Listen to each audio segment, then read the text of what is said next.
Welcome to another episode of Follow the Brand TV. I am your host, Grant McGaugh, CEO of 5-Star BDM, a 5-star personal brand and business development company. I want to take you on a journey through another deep dive into the world of personal branding and business development using compelling personal stories, business conversations, and tips to improve your brand. By listening to the Follow the Brand TV series, you will differentiate yourself from the competition and build trust with prospective clients and employers. You never get a second chance to make a first impression. Make it one that will set you apart, build confidence, and reflect who you are. Building your 5-star personal brand is a great way to improve your skills and knowledge.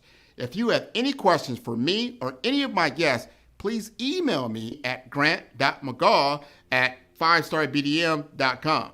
Now, let's begin with our next episode on the Follow the Brand TV.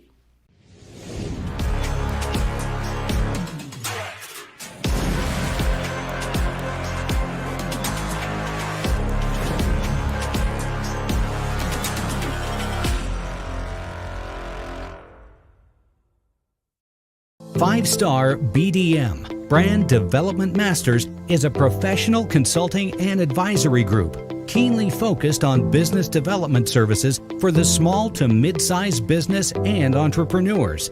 Although every business is unique, they often share business development challenges that can be addressed through smart branding. Services include process improvement and operations, digital strategy and transformation, business intelligence, digital marketing, and personal branding. Our business and personal branding company has helped a number of professionals and organizations to optimize and grow. This results in more business, more opportunities, better reach, positive outcomes. Visit www.5starbdm.com today to learn more.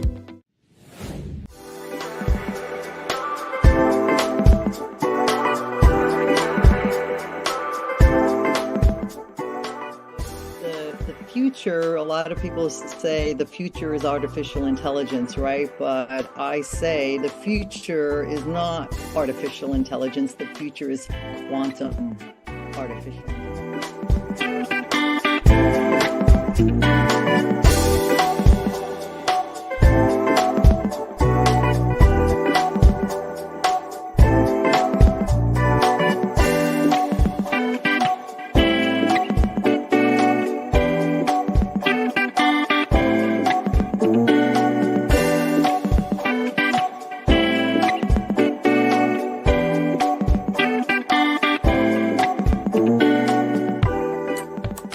Immuno-oncologist by training, turned futurist, and now working in the venture capital area.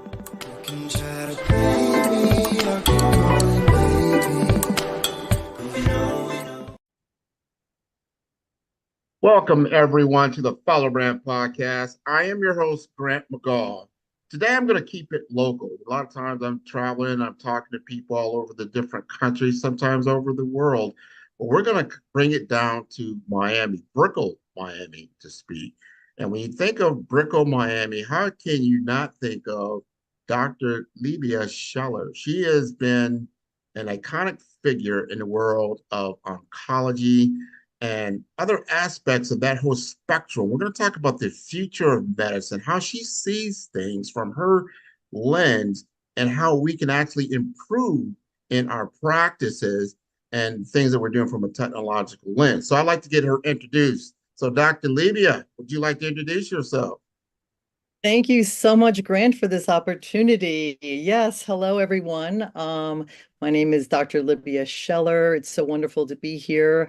I'm an immuno-oncologist by training, turned futurist, and now working in the venture capital area. Oh, that's interesting. That's a nice fusion of different aspects. So we're going to unpack a little bit more of your story.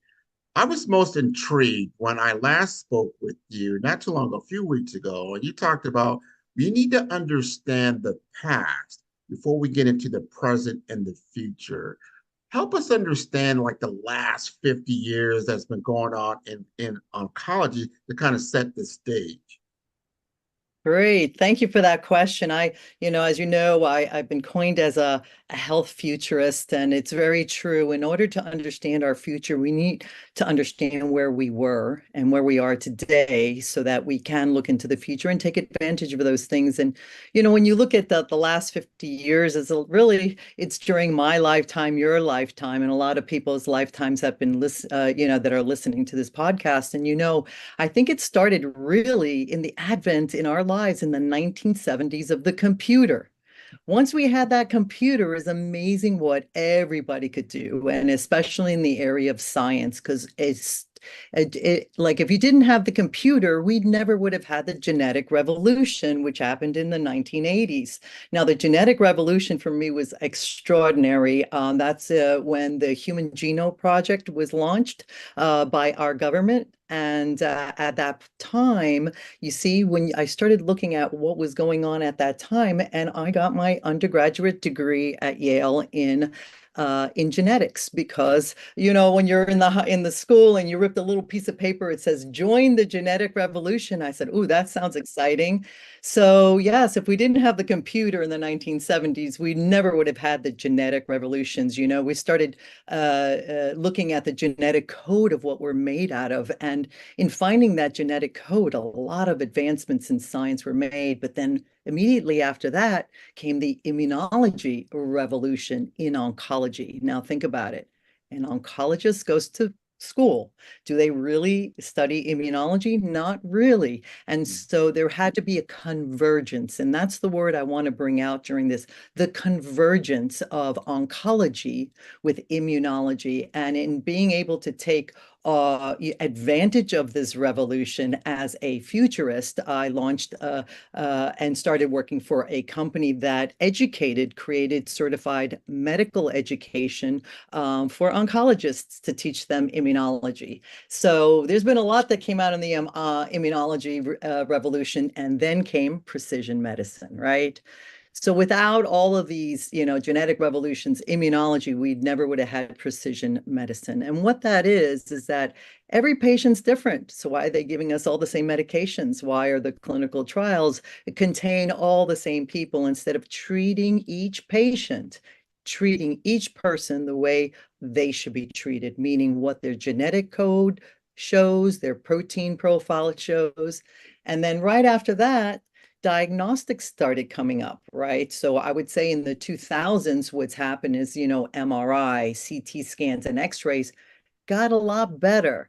And now we have blood tests to be able to diagnose cancer. However, these diagnostic tests are so suboptimal. You need a lot of cancer cells floating around in your blood so that this circulating tumor cell or circulating DNA can be captured. So you need a cancer that has a lot of cells floating around in order for you to capture them. However, today, the technology is where we are. We can look at circulating tumor cells, but the limitations are it's not as sensitive, right? So so looking at what's happened in the last 50 years, I would say in oncologists, the biggest one is, of course, the advent of computing power, right?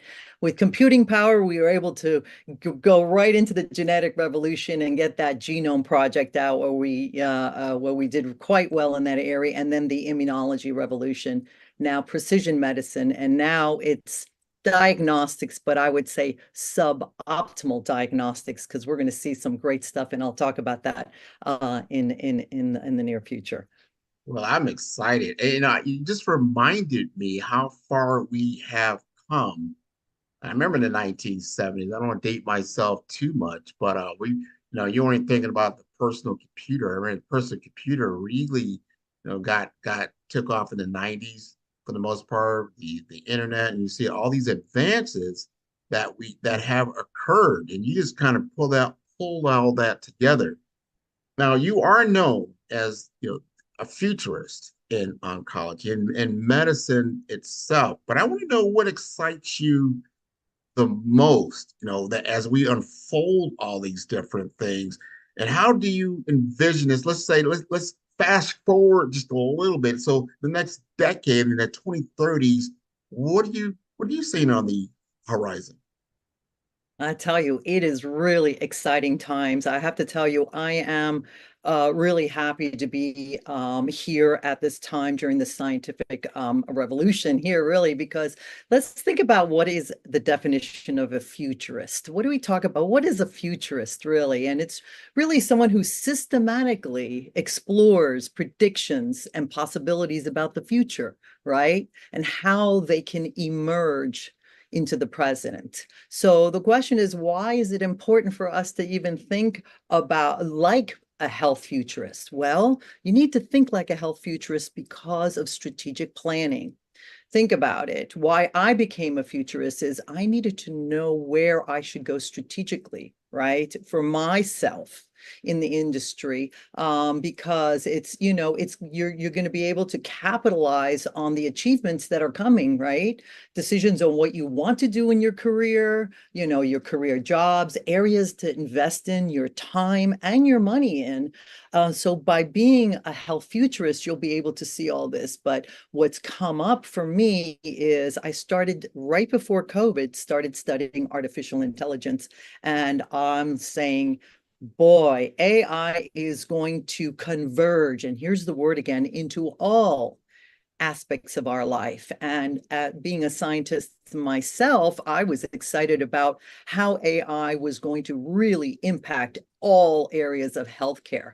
So let's talk a little bit about convergence of AI. So convergence AI, what I mean about that is taking artificial intelligence and merging it with everything like big data, robotics, the Internet of Things. These are going to be game changers, and it's going to shape the future of our world in such remarkable ways. And like from enhanced data insights, can you imagine the data that comes out to smart robotics and personalized user experiences? The potential for like positive impact is so vast across numerous industries. We should all be extremely excited about it, but then also very cautious, right? So embracing these transformative technologies responsibly, right, and ethically will undoubtedly open up boundless opportunities for innovation, progress, and better quality of life for people around this globe. But again, I'm going to stress that we take these technologies responsibly and ethically. And right now, as you know, there's a lot of issues out there with that. So we're trying to stay safe, focus on cybersecurity and make sure that AI is going to be in the hands of people that know how to use it and keep it safe for all of us. So.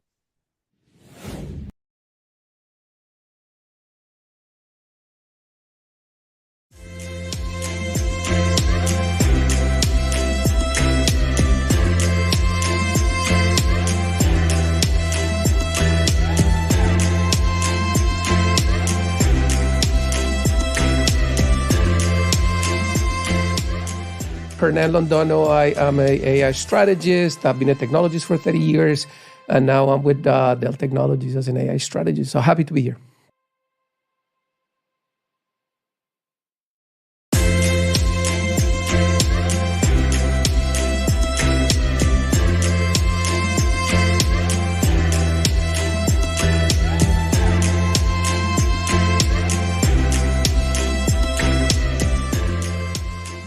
Everybody's worrying about the practical application of anything specifically, let's say cloud. And then in the background, there is this need about understanding what is responsible, what is ethical, what is fair.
you have to do your work first. You have to research, you have to study, you have to take courses, you have to believe in yourself, and you really have to fight hard.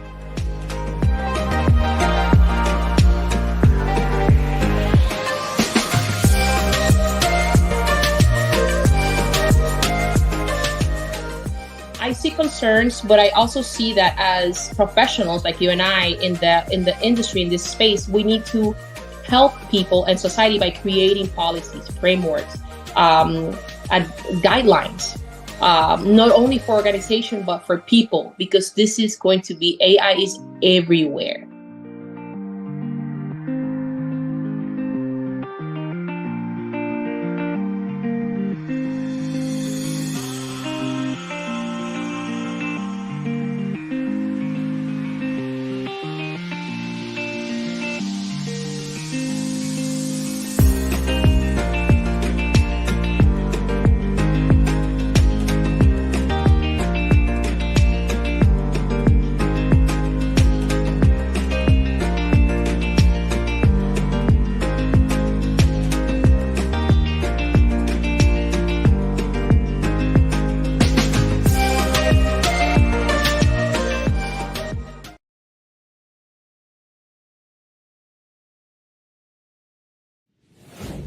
So important to understand that we're just at the beginning where a lot of our new advances that we've all been enjoying or hearing about, especially during the COVID era, and then coming out of that era and what we were able to do from a platform perspective.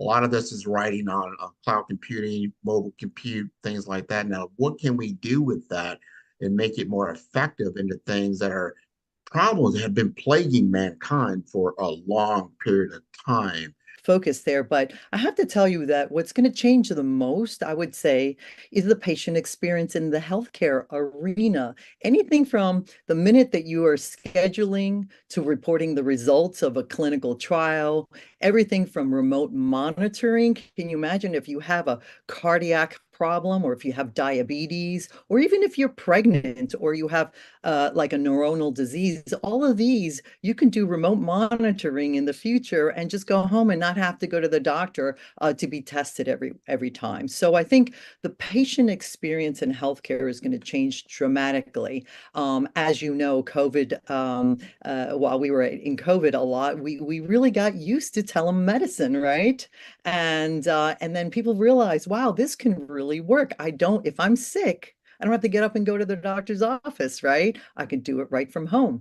So that's a big area that's definitely it's changed already and is going to change dramatically in the future. The other area I would to say is the application of artificial intelligence in things like, let's say, drug discovery, right? It takes many years to discover a new drug and so on. So the new way is going to be faster, it's going to be more accurate, it's going to be less costly, right? So I will be talking a little bit about drug discovery, but the area that I'm most excited to talk about at the conference, and it's a must go to, is this. Think about it, is screening and diagnostics. Why? This is the area I'm most excited because imaging, being able to diagnose all cancers at stage 1. Just envision that. When you're an oncologist, catching it at stage 1, right? Most cancers have between 90 to 100% cure if it's caught at stage 4, except for lung cancer. It's much lower. So it only sounds like if you catch the cancer at stage 1, no one would ever die of cancer, right? I mean, so why is it that we're spending so much money on therapeutics, right? So instead of spending all the money that the National Cancer Institute has, all the innovators that are out there, why not spend the money, the time, and the effort on diagnostics so that no person will ever be diagnosed at stage 2? And give them a 90 to 100% chance of a cure. So I would say that, being the health futurist that I am, I've been 20 years in looking for drug discovery and looking at new treatments in cancer. And now I am changing because the advent of AI has totally changed the ball game. And now I really believe that all these competitions that are going on around the world, people that are applying for grants and so on, we really should give preference to the age of screening and diagnostics. So I will bring up a couple of things during like some futuristic finds that I have found. But just to peek one little thing for you. I have found a blood test that can diagnose ovarian cancer at stage 1. Now, Wow. at stage one, it's 90%, to 100% chance of a cure. So can you imagine how many women a year die of ovarian cancer? It's horrible. So with this one diagnostic test, right? And so this is in development. It's not here yet, but all of these are going to be, converging together, and trying to find new ways in that we can pick up the cancer. So that's my area. I know that I myself have evaluated a few of those companies working in those spaces, and I'm certain that we're going to have an explosion of diagnostic tools in the coming years. And This is important, as you just stated. We're saving lives here, and it's changing the game for the positive. How we can detect these things earlier, so you don't have to go through the process of treating cancer for the long term or certain stages of growth. Now, you mentioned something I'm very, very interested in. Let's take a look, because anytime you introduce something new into an ecosystem, it automatically changes other things like a domino effect. Help us paint the picture of the oncology market itself.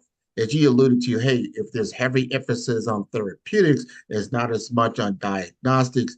I mean, how would that should what paint a picture for us how you see the oncology market looking in the near future? Sure, sure, sure. So let's start with you walking into oh wow, every day, what are you going to do in order to keep your health well, right? And so most people right now think about, I'm going to go to a doctor, I'm going to go to my yearly checkup and see what I have. Well, that's not going to be the future. The future is not going to be that way. You know what's going to happen? You're going to have your own breathalyzer at home. And you're just going to blow into the breathalyzer and it's going to say, you may have X cancer, right? So just because of things like that, because this is not a diagnostic, but much of a screening gadget, right? You would then have to find a way in order to go to the doctors and then perform, right, another test that will say, yes, you actually do have cancer. And how advanced is it? So you need a second level of test, right? So many of these tests are going to be you just call up a number, right? And or just do it on your computer. A robot answers and they schedule your test. You don't even have to see the doctor or anything because you've already had, a confirming screening test, and the insurance will pay for a second one to verify that you have it. So can you imagine that if you have this screening ability, that the payers won't have to pay for all that support that you will need when you have advanced cancer? Here, you don't even have a symptom, right? And you don't even know you have it or you have anything, right? And so then when you go and you get your blood test and you get the results very quickly, you have cancer, and it's most likely going to be very early on. So when it's early on, there's different ways of treating those kinds of cancers in today's world. In today's world, you're either going to get a chemotherapy, maybe a targeted agent or an immunotherapeutic agent, and so on. But in the future, they're going to be able to take your cells along with whatever treatment it is, and they're going to tell you what you will respond to instead of giving you whatever agent possible. So if you catch it early enough, right, cutting it out of your body surgically is one of like the best options that you get in stage 1 by just taking it out. And then you don't have to get the chemotherapy or targeted agents. But targeted agents, let's talk about those. Targeted agents means they looked at your DNA and they see that you may have a specific anomaly that nobody else has. So they may be able to target it with a specific, right, entity, right, that will target your own cancer. But we have to remember, cancer is very smart. You hit it in one spot, it's going to upregulate in another spot. So again, you're going to get a certain kind of treatment, but it's going to be focused on what your needs are, not in general what the tumor type is, right? So here's the other thing that's incredible is that, let's say you get surgery. You're going to be able to get surgery, but you will not have to what do you call it, go home. You'll have a whole monitoring system. You won't be having to stay in the hospital. They'll just monitor you while you leave the hospital. You have a whole monitoring. It's almost like a jacket that you wear, and it monitors all your vitals and everything. So if anything is in a wrong place or any level is not right, your doctor will know. And there'll be nurses and doctors monitoring on the other end. The other thing that is going to be happening is that in order for you to see that, let's say you're clean after your treatment, there is now, and I know of a few companies that are developing a circulating tumor cell assay that can determine whether you have a circulating tumor cell or DNA in your blood by a minute amount at stage 1. As I mentioned to you before, circulating tumor cells, you have to wait for them to be bulky and lots of cells floating around. Now the level of sensitivity using artificial intelligence and all can determine, so in such little sample can determine a lot of information. So you will have remote monitoring in the sense of your blood analysis, like, oh, your cancer's back, or not, Yeah. So this remote monitoring along the way, and you just don't have to go to the doctor all the time. So a lot of these gadgets that you see, and I call them gadgets, these bio gadgets, are incredible what they do. So I'm really, looking at that. And then some patients might want to go on to a clinical trial because there's some exciting treatments in a clinical trial. So now think about it, with the use of AI, there's going to be AI software that will be able to, if you're a company trying to do a clinical trial, they'll find the patients for you. And they'll develop a diverse population, meaning it'll break all the barriers when it comes to, what colors your skin, what your age is, also your social economic backgrounds, your access to have, these treatments for all patients. So, the whole clinical trial program is going to be totally changed with the advent of AI, if it hasn't already. And then there's going to be a whole program on surviving cancer, meaning the doctors will be prescribing for you like wearables that you will be noticing what your nutrition is, how your emotions are doing, because it takes a lot of stress for a patient to, once they finally know they have cancer and they have to go through this treatment. And then the, support. And so these wearables that people are using, everything from a ring to a watch to a girdle to whatever it is that they'll have, they'll be able to monitor from far away. And if something comes up, the red light goes up, and then, you can do about it. So early diagnosis for me is the most exciting thing that's going to happen in the area of oncology. So that's what the office is going to look like in the future.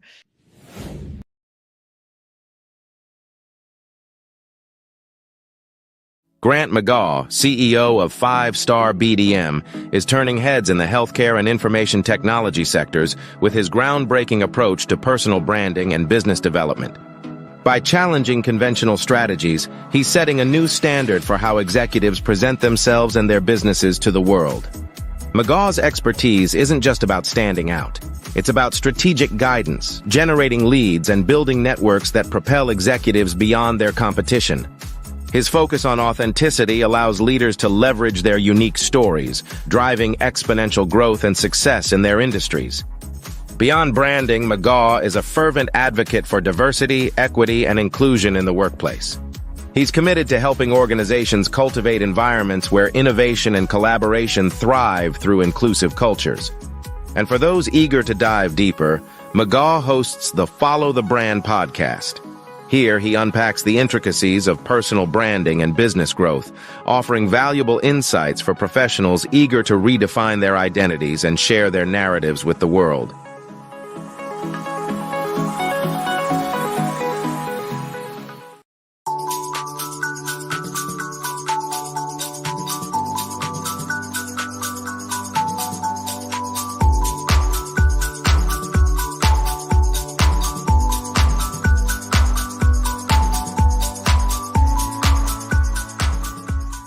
I tend to operate more in the vein of what are we doing as an enterprise, as an organization around our goals and our strategy, taking that first, and then looking more broadly across that stack to say, okay, where do we have gaps in the technologies that exist today?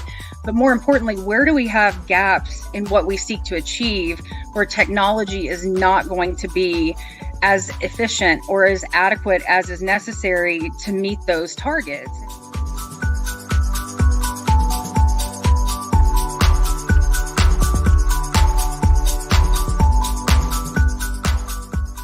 So passionate about this space. And again, I've had the great fortune to have had some wonderful mentors and leaders in my time that I've learned so very much from. And I really seek to do the same and to give that back. I love mentoring and seeing people grow. Building those high performing teams is where I really find my greatest value and contribution.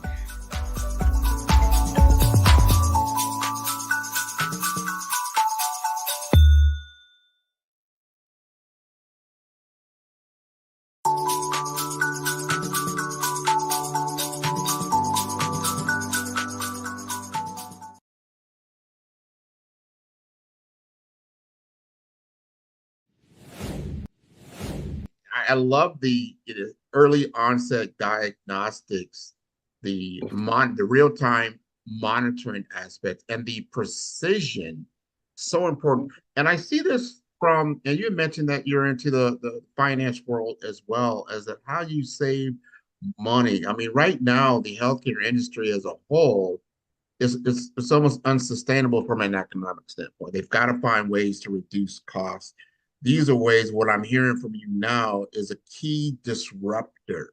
These are could be major disruption in how the healthcare in the oncology world is delivered to patients, and then they get a prescribed something that's personalized directly to them.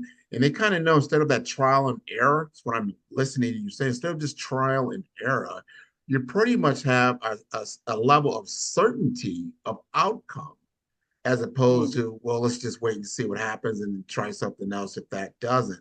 I like these things. Now, as a disruptor, think about this, Dr. Libya.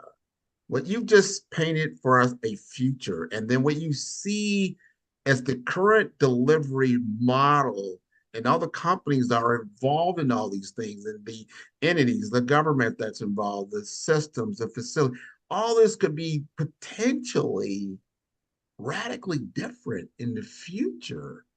How do you see this all playing out?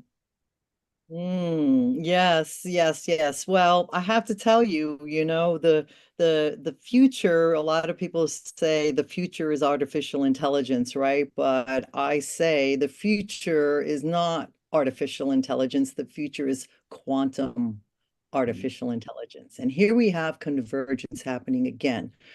Artificial intelligence, right? Quantum artificial intelligence, what it is, it's the marriage of quantum and AI, right? And people say, oh my goodness, there's something else I have to learn. Well, not really. Classical AI has made remarkable strides, right? As I mentioned in recent decades, it has its limitations. And this is very important for us to know. We've learned about the limitations that we have with AI, the requirement to process vast amounts of data simultaneously or to explore numerous populations all at once, you need quantum, right? So quantum will allow the ability to perform parallel computations and tackle problems that would take classical computers eons to solve. So the future, right? The key disruptor was artificial intelligence, but we have realized that there are limitations. So the key disruptor that's happening right now in the near future is quantum. So quantum and AI, so I call it QAI, and you'll be hearing a lot about this you hear it all over the news now about this key disruptor. It's going to inform how we tackle future problems. Can you imagine computing all this data that's going to come out of everything from fintech, everything with the banks, everything from health, everything from neurology, everything like art? The data that all of this spews out is going to tell us how people think. What are they doing? What are the best cures? What's the best way to go about this? And so having quantum there is going to show us an enormous amount of trends that we were not able to see before. Can you imagine the world of marketing? Oh my goodness, that's going to open up a can of worms, right? Because you're going to know what people think. So I really believe that quantum artificial intelligence is going to change the way we do things as the human race. Why do I say this? This key disruptor is going to show that we've been so bogged down doing menial work that as a human, we shouldn't have to do. Right? You know, when you look way back in the day when it comes, you're culturing your, let's say you're growing corn, you're working hard in the fields and so on. Well, there's machines that can do that now. Some people say, well, I like to garden. Okay, that's one thing. But if you have a career of some sort, do you want to be bogged down with all of this menial things between typing, making slides, giving a talk, all these things? With quantum artificial intelligence, you're going to garner an enormous amount of information, and the future is going to be a lot closer than we think. Quantum artificial intelligence is the key disruptor of now. So let's all take front of the curve, right? We're in the midst of it. We are in the midst of what I have talked about in some of my talks previously as a renaissance, meaning moving from information technology to intelligent technology. This is a huge game changer. You know, a lot of us have all been familiar with Star Trek and Star Trek series. We've seen Star Wars. This is all coming out of the human imagination. But now our imaginations, things that we daydreamed about, are becoming very, very real. And what is that going to look like? So a lot of people, especially if you were born, let's just say when we started this discussion, the 1970s, you have gone through a lot of technological change just in that 50-year period of time. And if you were even older than that, you're in the baby boomer stage, you could be 67 years old. You're like, wow, I remember when television just first started. And then now look at the disruption, how our economies have changed just from a invention like television, or look at the radio. And then what you really talked about, computer, because of now computer, we're able to tackle those problems in cancer that we could never do that before, because now we understand the human genome. Now, there's a lot of people that are still concerned, like, is this going to displace me? Is this going to replace me? Is this going to totally disrupt, the entire industry, how I do things by day to day? And I honestly have to say yes, because if you look at how you did business 30 years ago, 20 years ago, 10 years ago, what were you doing before mobile compute? What were you doing before social media? Yeah, all these things will change things, but our people, and that's what they would ask you. I'm going to take the face of my audience right now, Dr. Libya. What's in it for me? Yes, one of the things that's going to be very important for every person is you need to read. You need to study what is artificial intelligence and think about what it is you love to do, right? Let's say you like to garden. Well, it's interesting. You could use artificial intelligence off your computer as like, how do I keep these bugs off my whatever, So whatever it is that you love to do, well, guess what? The way it's being done today, yes, it's going to be displaced. But we need to remain very flexible. Why? Because you will not be doing the menial jobs that you did before that bogged down that area of study. Let's say I want to speak right now to the oncologists out there. A lot of people are maybe not going into being a doctor anymore because they say, oh, you're going to be replaced. I tell you, this is not true. You need a human in place for sure. However, doctors need to learn more technology. And here we have, like I said, the revolution of genetics and then the revolution of immunology. Here we have the oncologists who didn't know immunology.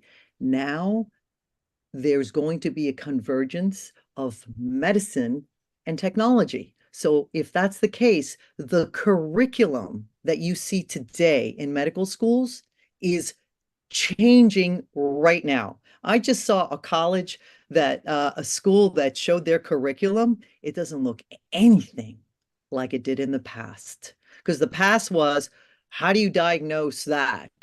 And then what drug do you give them? Now it's not that way at all. You really need to learn technology as a doctor in order to stay current, right? And many doctors are getting out of their practice because they don't, the people who are in the 60s, 70s-year-old that they're like, yeah, I don't want to learn a new whole revolution, a whole new technology. So you'll see a lot of doctors are selling their practices, right? Because they don't know how this is going to affect them, which gives room for a lot of the younger people to walk in and really start practices that are really with great innovation and so on. So if I could say anything to the oncologists out there, read, study your technology, stay on top, in front of the curve, be that futurist, because I'll tell you, it is so exciting to be a doctor right now. And well, not just a doctor, just anyone using artificial intelligence. Life has become a lot easier for us. But then at the same time, it's become easier in some aspects. However, we are now part of the information age. We really need to read, stay on top of the curves, look at those trends. So, as we embark in this, exciting journey, we really need a collaboration between lots of different people, right? In order to move the bar. So we really need to have the policymakers in hand, the industry leaders, the technology experts, right? We need this collaboration. It's going to be critical because, harnessing the full potential of this convergence for the benefit of humanity, right? We need all hands on. And for instance, the way we do clinical trials today is so suboptimal and should represent our population. It doesn't. And we need to push the regulators to approve more diagnostics for cancer and to give the patients so you give the patients the best fighting chance, right? And we need to get these payers to agree to cover these diagnostic tools, right? So through collaboration between these visionaries and the various stakeholders, I know that we can harness a full potential of this convergence. And I really know that we can create a brighter and an AI-driven tomorrow if we all do that today. But we all got to work together to get on that quantum AI track.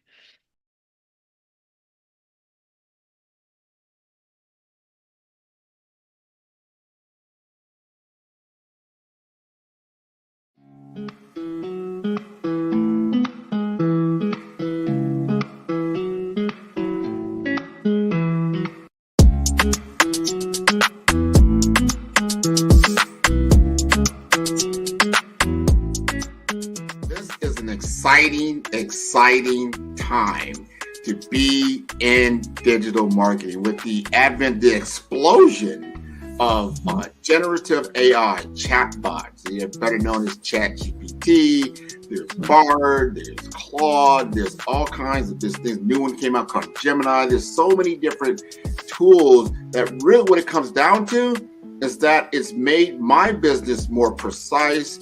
I can do things more quicker, I would say, and to elevate my brand messaging to a level that allows me to be as creative as possible.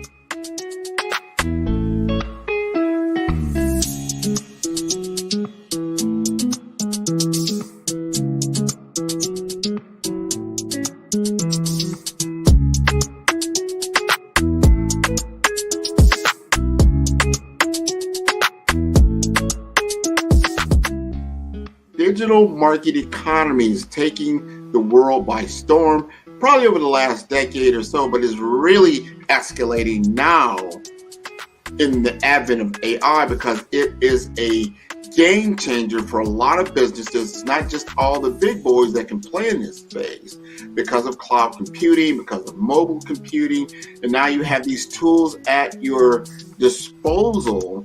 You've got a laptop, you've got a computer, you can now digitize yourself to a level and get your message out there, and that equates to business.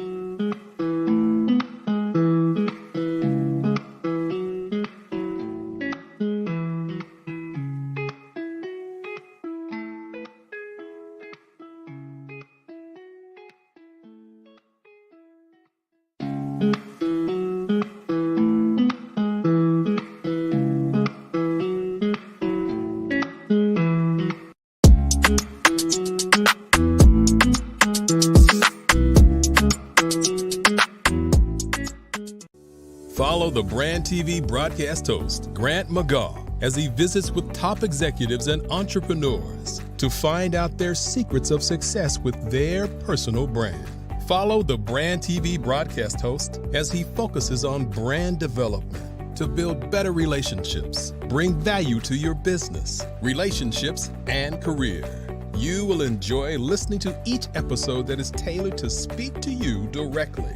If you're looking for this type of clarity in terms of building your brand, you have tuned into the right station. Each episode will help you to shape a conversation in the 5-Star BDM network of 20,000 professionals and become a springboard for your corporate engagement and business opportunities. Each guest will frame their story in the areas of personal branding, business development, career development, financial empowerment, and technology innovation.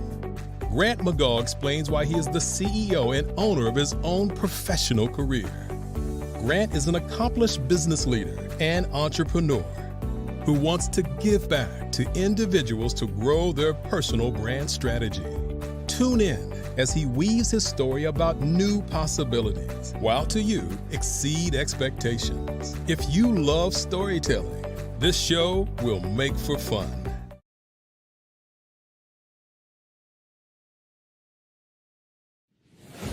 Man, I'm with you. I'm with you. And I applaud what you just stated. I've been utilizing, you call it generative AI now for the last couple of years, and it has exponentially improved or increased my own intelligence because of the speed that I can get answers, where before it would take me a lot more time, a lot more research to get, it's not like the machine is thinking for me. It's just giving me what I need quicker, just like a calculator, right? Right. But the calculators didn't replace math, as far as I know. You still got to, you got to still understand math. However, you can get the answers quicker. And that's what's so important. And you can communicate much better, as you alluded to when you talk about it from a marketing standpoint. I understand my client better. I understand my students better. I understand what's happening because we're all within a context-aware fabric that we call the internet. That's now evolving because it's been around for 25 years, and that fabric is evolving rapidly. And now we have a mesh network of intelligence. And when you just alluded to the quantum factors of all this is all helping us to evolve as a species to be better, and how we can take care of ourselves and let go of some of these smaller. I love how you said that, the tasks, those menial. I don't know anybody. I just love data entry. Don't you love? Let's go do some data entry. I mean, not too many people. Wow, can't you just put it, get it, put it in there for me? Or so it comes pretty automatically. So some things do need to be automated. But I love also how you said you cannot take the human out of the equation. There's still, like right now, we're talking, we have a technological platform between us, but it's the human to human interaction that has the power, that has the exponential growth, And as we share knowledge and we share ideas and we share things, we all get better. I love this. So before I let you go, Dr. Lee, you've got to let the audience know how to contact you. And before that, you mentioned something. I don't think you really doubled down on that, but I want to get that out. You mentioned something around, I think it was finance, fintech, health startups. What are you doing in that field? Yes. So, okay. So, I have two companies. I am the founder and CEO of Miami AI Ventures. Miami does not really stand for Miami, Florida. Miami stands for we are masters of innovation, acceleration, monetization, and investments. So that's what Miami stands for. And we do mostly business development. We help a lot of startups take their ideas and make them look attractive to venture capitalists and to raise capital. I have to tell you, I got into this arena, which is very different than everybody else. Most people go to school and they get their MBA and they become a venture capitalist, right? Or they go into business. Me, I became a scientist. I'm an immuno-oncologist, launched many drugs in my lifetime, had two biotech companies and exits. But I love innovation. And, what's happening now is that I've changed my thoughts and I really want to go into the venture capital world because of the advent of AI. Venture capitalists don't understand science. So when I see a company they don't even know how potent this is going to be, not only in their area, but all over the world in other areas. I know that as a visionary, I can see how that innovation can be applied in other areas, which makes that company then much more scalable and much more profitable. So being a scientist and now turning into a VC, so I have an MBA as well, and in international management of science. And I said, you know what? I'm going to do my own convergence. I'm going to converge the areas of oncology, immuno-oncology. I'm going to converge them with AI, quantum AI as well, and venture capitalism. Why? I really believe that the making of a venture capitalist, if you come from a scientific background, gives you an edge in this arena. So this is why I'm looking at all things AI, not just in the healthcare area, but I'm very passionate about healthcare. That I did start my own fund with two of my partners, Future Fortune Fund. It's a $50 million fund where we're raising capital to invest in these really incredible, some of the companies that I've mentioned a little bit to you about on this podcast, and some of the companies I will mention in the future. And, and if you're someone who likes to invest in something new in the future or want to get involved in futurism or involved in how you can better study the future to make decisions for today, be happy to talk with you as well. So, Oh man, I tell you, you got the quadruple threat there. That is wonderful. Love your brand, love what you're doing. It's very exciting times, very exciting. So what is the best way to get in touch with you? I'm sure a lot of the audience will be tuning in. They'll look at this and like, all right, I gotta send her a note. How do you do that? sure. Yes, I'm on LinkedIn. LinkedIn is my favorite platform. People from all over the world reach out to me to give talks on the future of medicine, but also future of different aspects. One of the areas I did not talk about on this webcast is I'm very passionate about longevity medicine. We're all focusing a lot on our health, right? This conference that we're going to is about disease, right? We already have the disease and we often forget about prevention. So I've become what a lot of people out there call a biohacker. But I do call it, instead of biohacking, I call it longevity medicine. And there are quite a few things that you can do, take, feel, experience that can really mobilize your stem cells in your own body. Like, for instance, eating chocolate.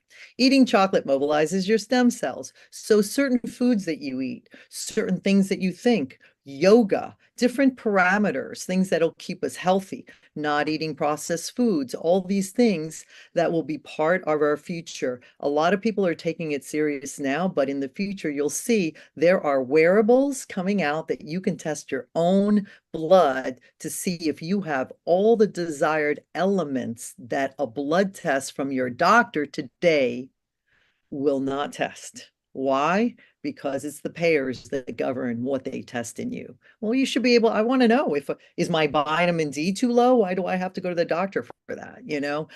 So you're going to have your own tests, and there's a lot of order tests that are going on now that you can do this right now, but a lot of these are going to give you solutions on how to fix it, and it's all remote from your phone. You'll be able to do that, and your wearables. So longevity medicine is another area that is really hot in the future. I really think that all the doctors that are out there that decide to go into a field, I think longevity medicine is where it's at.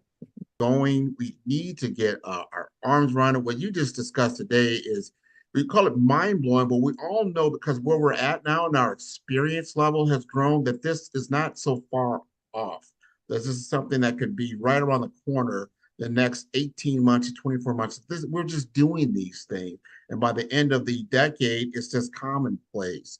So this is a true game changer. I want to thank you again for being on the show. I want to encourage your entire audience to tune in to all the episodes of Follow Brand at 5-Star BDM. That is the number 5, that's Star BDM, and that stands for branddevelopmentmasters.com. Thank you so much again for being on the show. Thank you so much. Man, who's your favorite podcaster? Man, Grant, man. I love Grant's podcast. Well, who's Grant? I'm going to send you the link. I love Grant.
Tune in for our next show or click on our website at www.5starbdm/followthebrandtv.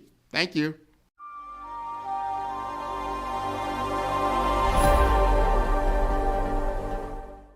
Ready to build a 5-star brand that stands out and captivates? Discover the art of crafting a strong and memorable brand identity. From choosing the right colors to making your brand unforgettable on social media, we guide you every step of the way. Learn how to design a brand that resonates deeply with your audience, ensuring they not only remember but love your brand. Whether it's enhancing visual appeal or mastering social platforms, we have got you covered. Dive into the world of impactful branding with us and see the difference.